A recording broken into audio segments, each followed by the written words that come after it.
Assalamualaikum warahmatullahi wabarakatuh. Perkenalkan saya atas nama Dinda Sucimutiara dengan NIM 2241534 dari Prodi Sistem dan Teknologi Informasi. Pada video kali ini, saya akan mereview materi pertemuan pertama dan kedua mengenai konsep dasar Internet of Things atau IoT.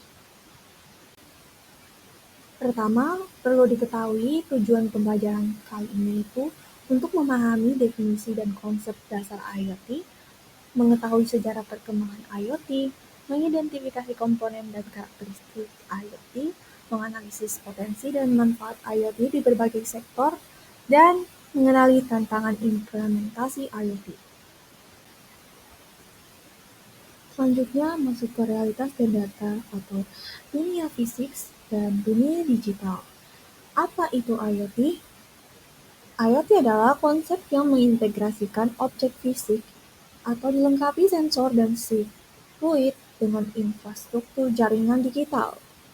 Tujuan utama dari IoT itu untuk memungkinkan objek untuk mengumpulkan data, bertukar informasi, dan dikendalikan secara jarak jauh tanpa intervensi manusia secara terus-menerus.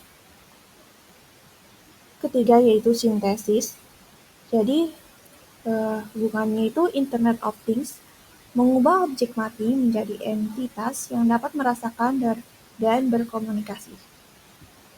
Secara definisi, Internet of Things adalah jaringan objek fisik, alat kendaraan, bangunan, dan objek benda lainnya yang ditanamkan dengan elektronik, sirkuit, perangkat lunak, sensor, dan konektivitas jaringan yang memungkinkan objek-objek ini untuk mengumpulkan dan bertukar data satu sama lain. Jika kita analogikan seperti sensor dengan indera manusia itu seperti jika indera manusia kan terdapat menjadi 5 seperti mata, dan telinga, hidung, juga kulit, dan ditambah satu itu sistem keseimbangan telinga dalam. Seperti mata dia itu fungsi biologisnya itu seperti mendeteksi cahaya dan warna. Nah, kalau bagian sensor itu mata seperti kamera, sensor atau LDR, photodiode. Untuk contoh penggunaannya itu seperti vision system, CCTV, atau robot vision. Begitupun dengan yang lainnya seperti telinga, fungsinya itu untuk mendeteksi gelombang suara. Nah, untuk sensor elektroniknya itu sama seperti mikrofon, sound sensor, yang contoh penggunaannya sebagai voice recognition. Begitupun juga dengan hidung untuk mendeteksi bau atau gas. Sensor elektroniknya itu seperti gas sensor atau NQ series. Contoh penggunaannya seperti untuk mendeteksi kebocoran pada gas. Jadi, pada definisi Internet of Things atau IoT itu meliputi 4 macam seperti objek fisik, konektivitas jaringan, pengendalian jarak jauh, dan efisiensi dan akurasi. Untuk pada bagian objek fisik, itu meliputi objektivitas dengan elektronik, sensor, dan objek lainnya yang memberikan informasi terhadap objek fisik tersebut, lalu kepada konektivitas jaringan untuk pertukaran data antar objek, dan ketiga, pengendalian jarak jauh melalui infrastruktur jaringan, dan yang keempat, peningkatan efisiensi dan akurasi dalam operasi, sehingga keempat itu menjadi integrasi dunia antara fisik dan digital. Selanjutnya, sejarah IoT. Perlu kita pahami sebenarnya sejarah IoT itu seperti berevolusi, mulai dari awal komputasi ubiquitous pada tahun 1980 sampai 1990-an, dan istilah Internet of Things lalu berkembang menjadi teknologi pendukung, dan adopsi awal dan ekspansi, dan terakhir era IoT modern yang integrasi dengan AI, cloud, dan 5G. Pada konsep awalnya, IoT pertama kali dicetuskan oleh Kevin Ashton pada tahun 1999. Sejak itu, teknologinya terus berkembang hingga era modern. sekarang yang sudah terintegrasi dengan 5G dan Artificial Intelligence. Dalam anatomi IoT, terdapat siklus data yang berkelanjutan. Yang pertama, pada tahap pertama yaitu sensing atau sense, yang dilakukan oleh sensor dan perangkat keras. Nah, sensing ini yaitu proses ketika perangkat IoT menangkap kondisi dari dunia fisik yang meliputi seperti suhu, kelembapan, tekanan, atau lokasi. Nah, perlu diketahui sensing ini itu seperti dianalogikan pada manusia seperti indera manusia, yang dimana terdapat mendeteksi mata untuk kita bisa mengetahui benda dan kulit untuk kita bisa menyentuh dan lain sebagainya. Nah, sedangkan dalam IoT itu sensornya itu seperti bisa mendeteksi suhu, kelembapan, tekanan, atau lokasi. Setelah menerima data, selanjutnya yang kedua ada yang dinamakan transmisi data, yaitu konektivitas atau jaringan. Seperti mengirimkan data via protokol yaitu IPv6, MQTT, atau Wi-Fi melalui gerbang jaringan supaya contoh agar aplikasi bisa menangkap hasil sensor tadi. Dan transmisi ini berfungsi sebagai jalur komunikasi antara perangkat maupun itu fisik dan digitalnya. Nah, jika sensor tadi itu indah, maka konektivitas itu sarafnya. Selanjutnya, yang ketiga itu proses yang meliputi cloud dan analitik. Nah, platform IoT dan perangkat lunak memproses volume data besar untuk menghasilkan wawasan. Di sini itu diproses lalu menghasilkan entah itu pola, informasi, dan lain sebagainya melalui analisis yang tadi itu ditransmit. Setelah ditransmit nanti diproses gitu loh. Nah, selanjutnya yang keempat yaitu ACT atau Actuator dari antarmuka. Di sini mengambil tindakan otomatis atau menunjukkan dashboard kepada pengguna akhir atau UI. Misalkan nih, kalau di proses tadi itu kan analisis. Nah, analisisnya itu nanti di bagian ACT itu bakalan diambil tuh hasilnya analisis itu untuk mengambil keputusan lalu dibagi dan berbelit-belit. Nah, selanjutnya di ACT atau Aquator dan antarmuka. Di sini itu mengambil tindakan otomatis atau menunjukkan dashboard kepada pengguna akhir atau UI. Jadi respon sistem terhadap hasil analisis yang di bagian proses tadi itu, dari hasil analisis itu diambillah keputusan lalu dibagikan. Di bagian ACT itu dilakukan tindakan dari hasil analisis di bagian proses. Seperti itu. Selanjutnya komponen utama IoT. Ada 5 komponen utama IoT. Yang pertama perangkat atau things seperti sensor, ada actuator, ada microcontroller.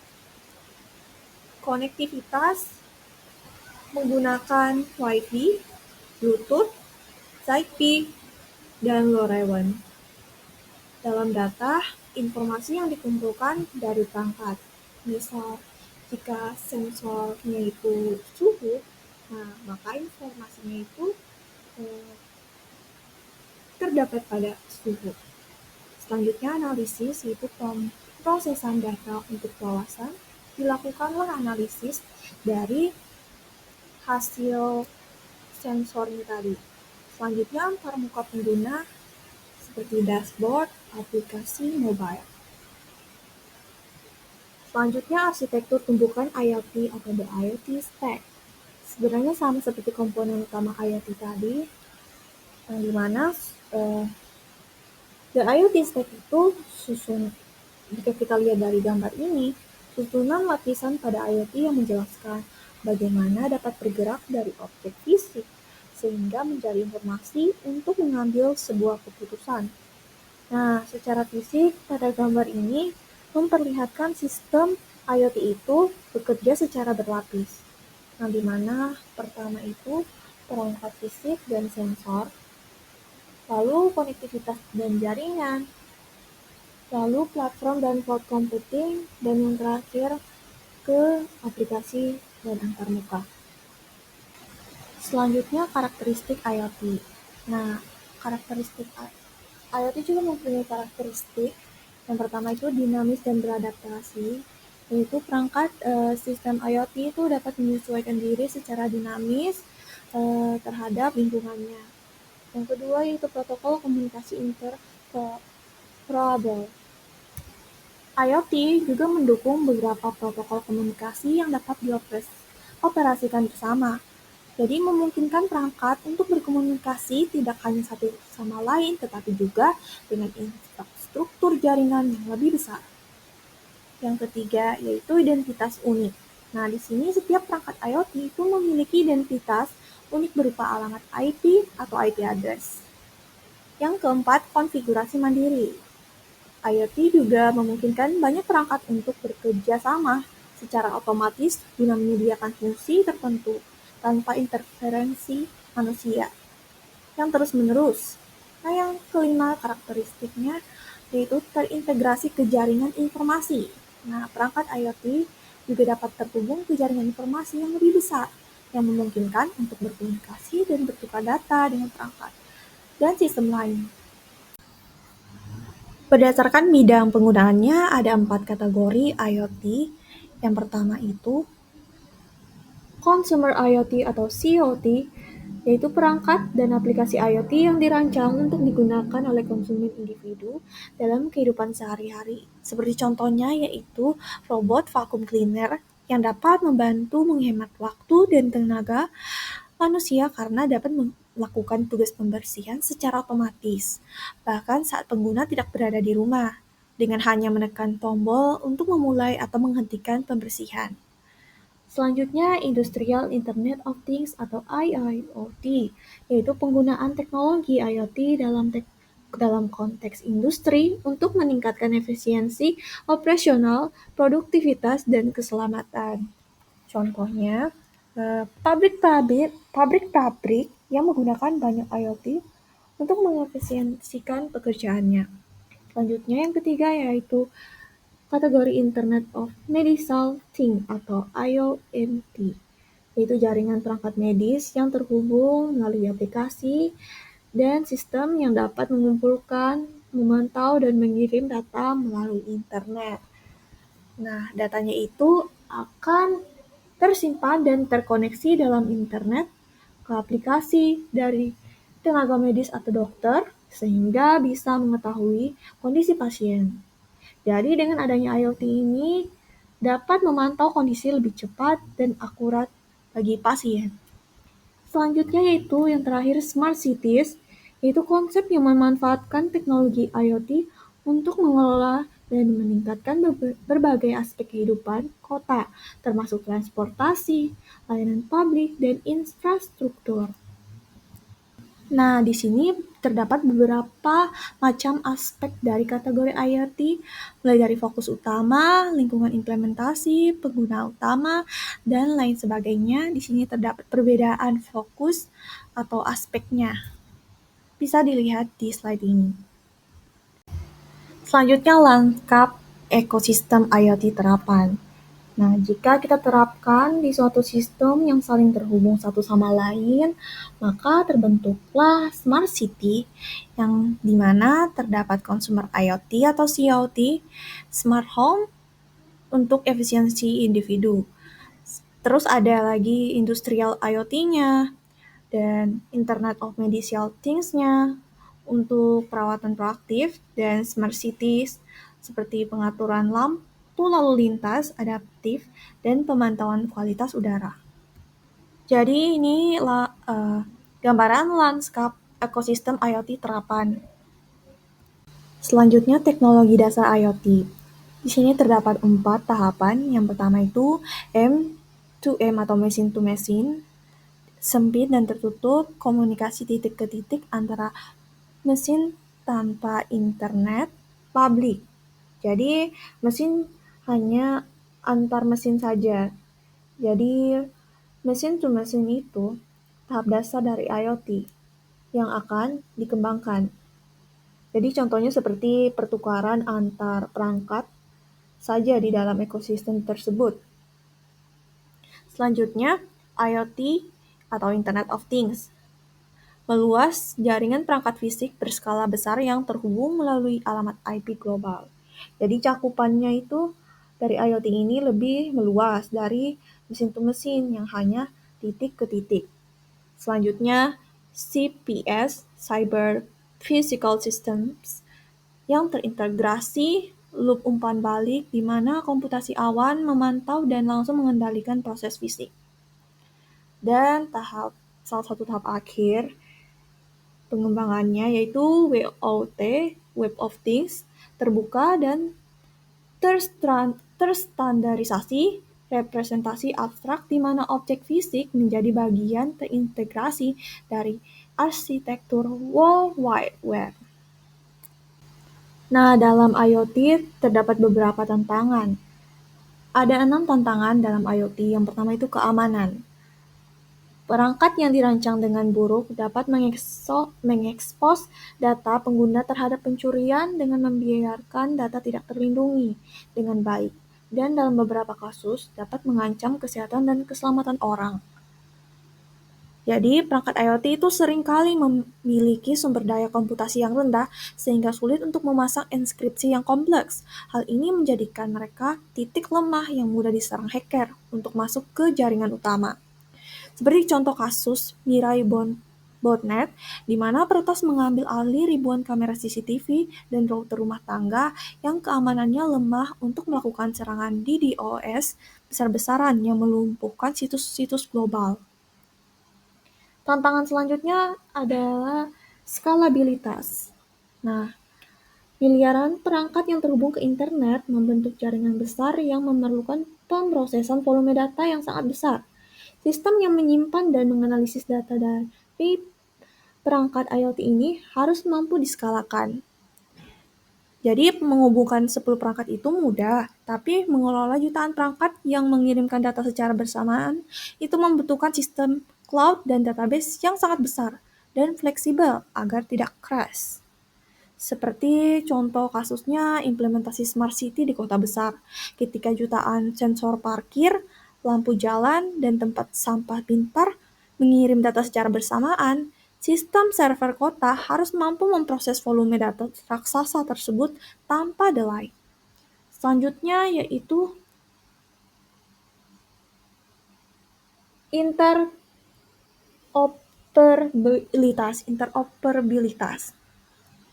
Standar teknologi masih terfragmentasi di banyak area dan teknologi ini perlu disatukan. Ini akan membantu dalam membangun kerangka kerja dan standar umum untuk perangkat IoT. Perangkat IoT yang terus-menerus mengirimkan data, terutama video atau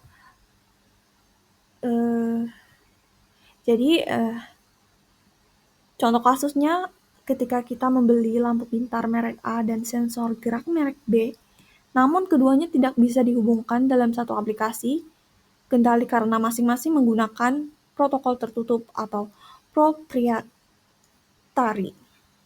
Selanjutnya yaitu bandwidth. Tantangan ini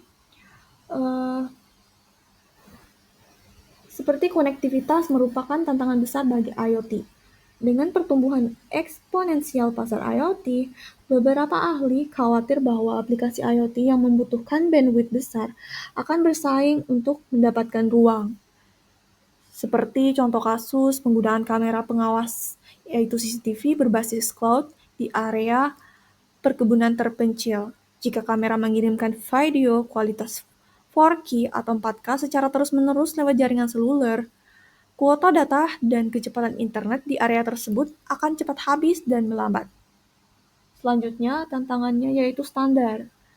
Tanpa panduan standar, produsen dan pengembang terkadang merancang produk dengan cara yang mengganggu internet. Jika perangkat ini dirancang dan dikonfigurasi dengan buruk, mereka dapat menimbulkan dampak negatif terhadap sumber daya jaringan yang terhubung dan internet secara keseluruhan. Seperti pengembangan smart home, hingga saat ini industri masih berjuang menyatukan standar seperti munculnya protokol Matter, agar semua perangkat rumah pintar bisa bekerja sama tanpa peduli siapa produsennya. Dan yang terakhir yaitu tantangan regulasi. Kurangnya regulasi yang kuat untuk IoT merupakan alasan besar mengapa IoT tetap menjadi risiko keamanan yang signifikan.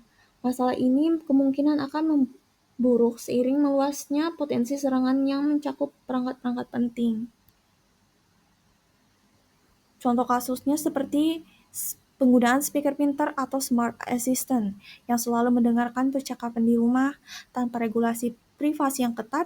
Data percakapan tersebut bisa disalahgunakan oleh perusahaan untuk iklan tanpa izin pengguna. Terdapat contoh arsitektur IoT pada monitoring dan otomatisasi lahan pertanian.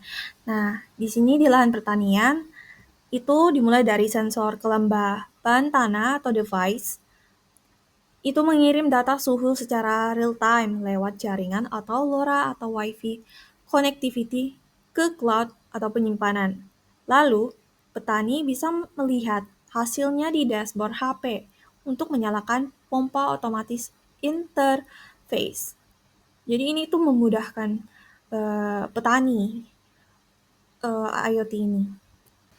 Baik, itu saja hasil review materi PPT dari konsep dasar IoT. Kurang lebihnya mohon dimaafkan. Wabillahi taufiq wal hidayah. Wassalamualaikum warahmatullahi wabarakatuh.